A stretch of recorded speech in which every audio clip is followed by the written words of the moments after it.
Esther sat recently, they had friends visiting them in the monster bus. They were in San Diego. And Jerry had put on a piece of music that he plays nearly every day, sometimes more than once, that is Louis Armstrong singing What a Wonderful World. And when that song plays and they sit in the luxury of their perfect life, often Jerry and Esther are moved to tears in appreciation for the wonderful world that they perceive. So they were sitting there visiting with a friend from another country, in fact, and Jerry put the music on, and as Esther was hearing it, she looked out of the window, and right within her view, framed between palm trees and other coaches and the window of their own coach, was an American flag just waving there in the breeze. And as Esther looked at it, she felt her energy dip a little bit, because over the years that Jerry has known Esther, whenever they were driving anywhere and she saw an American flag waving in the breeze, she always commented on how much she liked it, how beautiful it was. And it wasn't only that it was a beautiful thing to see and that the movement of it was beautiful. It was that it represented something to her that felt good when she focused upon it. So it was always an uplifting experience. And now as Esther is looking at this flag, it does not mean the same thing to her. It does not feel the same way to her. And she felt her energy dip, and she felt sadness sort of washing over her. And now as she's listening to the song, What a Beautiful World, she is wondering for a moment just how beautiful this world really is and feeling uncomfortable. And then afterward, as we were chewing with her about it a little bit, we said to her, you must make that flag feel to you the way you want it to feel. You must not need others, even others in government, to behave in certain ways in order for you to feel that way you need to feel. Your feeling of patriotism or your feeling of pride or your feeling of alignment or your feeling of well-being is an inside job, because if you are waiting for one other to figure out what they need to do in order to make it right for you, now you are in entrapment, you see. Don't ask the world to behave in a way that makes sense. And that really is the dominant message that we are offering here today. You don't have to make sense of the world and everybody else's vibrational meter. You only have to find vibrational alignment between the desires that are born within you and where you are. So if something's happening in the administration of your government that is making you particularly uncomfortable, what's also happening within you is that you are launching rockets of desires into your vibrational escrow. Your source energy is hearing your desires, your wishes, your this is the way I think it should be. And source energy is saying to you, so be it.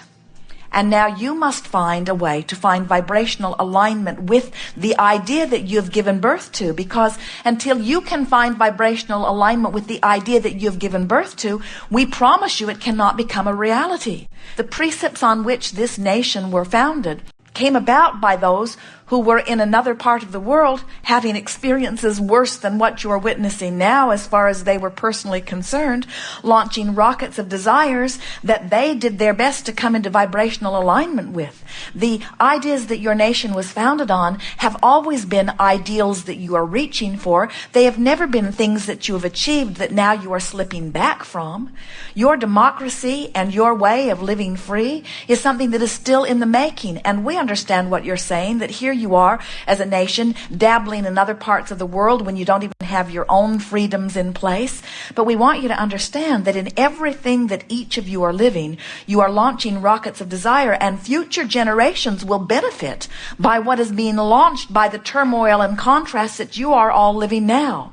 But please don't ask of yourself that you wait until the world catches up and gets into alignment before you come into alignment. You find alignment with your dream, with your goals, with your desires now, you see. And so we know much of the world is not ready to hear that from you or from us. This is a leading edge group, and there is never a crowd on the leading edge. But we'll tell you what there always is on the leading edge. Joyous beings who are out there having first-time thoughts that are finding alignment with their own first-time thoughts. And we'll tell you who the most miserable in the world are. Those idealists who give birth to desires and then need conditions to change before they find their satisfaction. Because they always croak before the conditions change. And they never find their satisfaction. And while they do contribute mightily because of the contrast they live and the rockets they launch, we want you in on receiving the benefit of your own launched rockets, you see.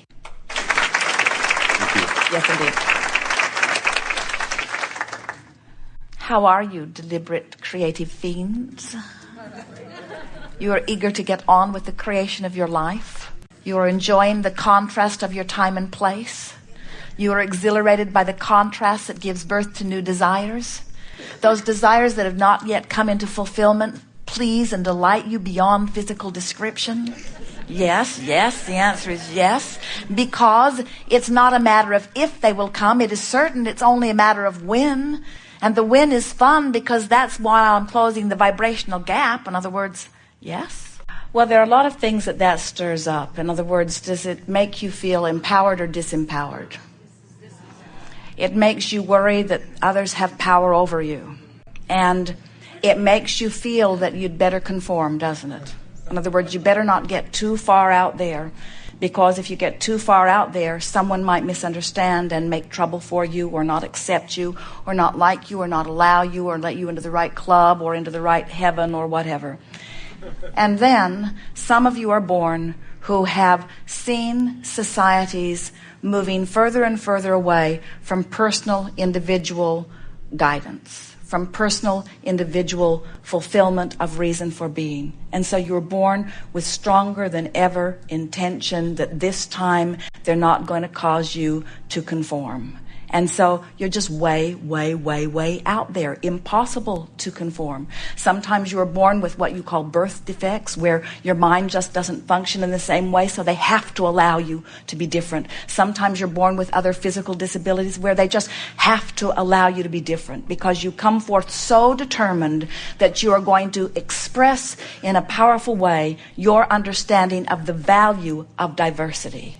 You live in a world that's almost gone mad with the idea of sameness. Let's take all the ideas that exist and whittle them down to just a few good ideas.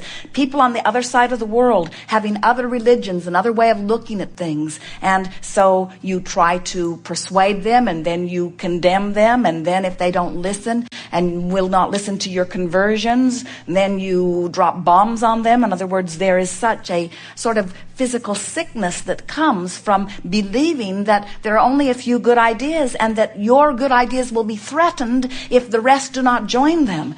Even if a lot of you become those who are wanting to make the world conform, you are bucking a current that you cannot buck, because you live in a universe that is based upon diversity. It's based upon difference. It's an expanding universe, not a shrinking universe. So you never need to worry, because new ones are being born every day. They're being born with a stronger understanding. Those that are old and stuck in their ways are croaking and going out the other end. So the dilution ratio always stays in this healthy place where you do not need to worry about it, you see.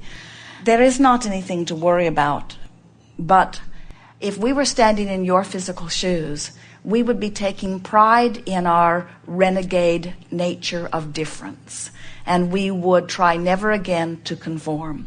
And we would reach this powerful place where we never again try to modify our behavior based upon appealing to someone else's impression of how we should behave. We would say to anyone who is willing to listen, I love you, but I do not give a rip what you want me to do. I'm following my own guidance system. It's a loud, clear message. I've been launching rockets of desire. Who I was before I was born and who I have even further become is now calling me with a very loud signal. I can hear the signal calling me. It feels like joy. It feels like love.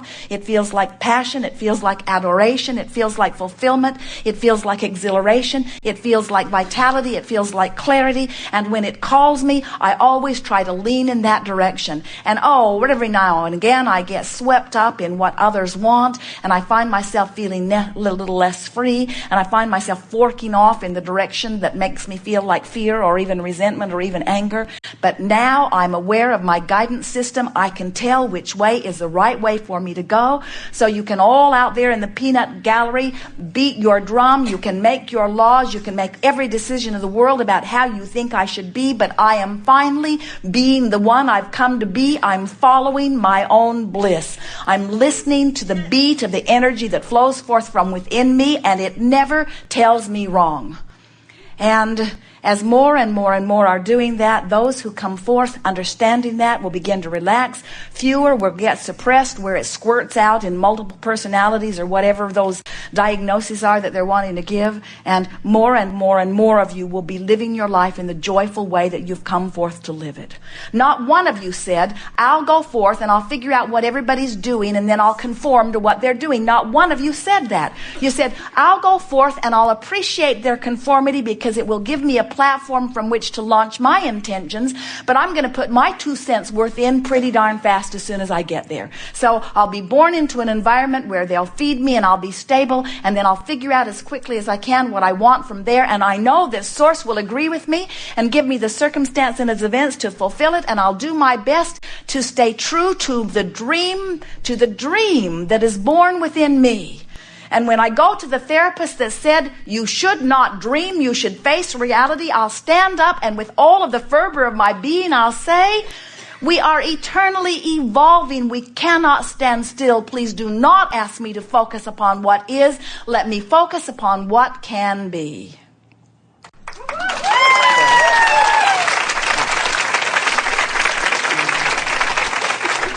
We get a little worked up on that because it is what all of you intended as you came forth into these bodies, you see. Not one of you intended to be suppressed. You all intended to find your path and let your light shine in your unique way. And as you compare yourself with each other, you lose track of what way is your way. But as you listen to the way you feel, as you listen to your gut, then you can tell what way is your way. And we've never known anyone who was ever happy, not even a little happy, doing something that somebody else wanted them to do. If you're not satisfying your own dreams, you're on the wrong track.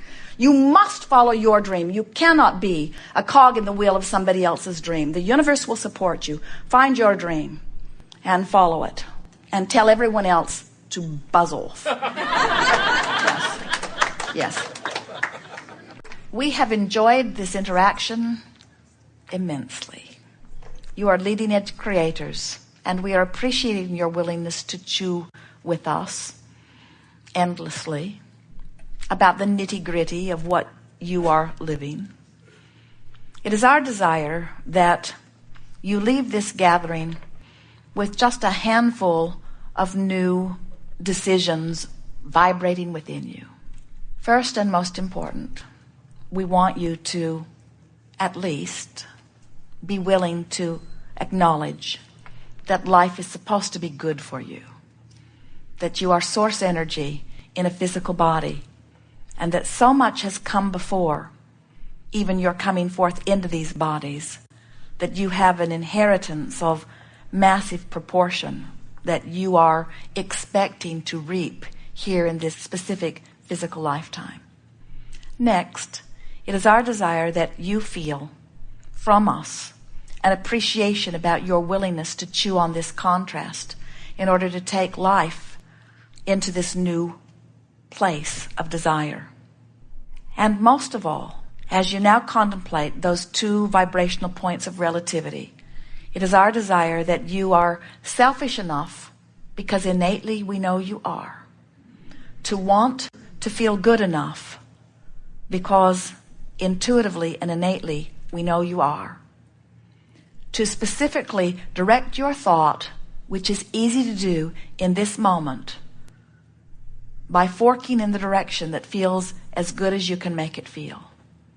And it is our promise to you that with a semi-serious, not even working hard of it, but just attention a little more in every day to which corner of the universe you are listing toward what feels a little better or feels a little worse, that you will begin to see physical evidence that indicates the effectiveness of what will feel to you like far too simple choices. You have no idea how blessed you are, so you expect the choices to be bigger and harder to make, harder to find, harder to apply, harder to achieve. And we are wanting you to understand that there is no price that you need to pay. You are queued up for wonderful things.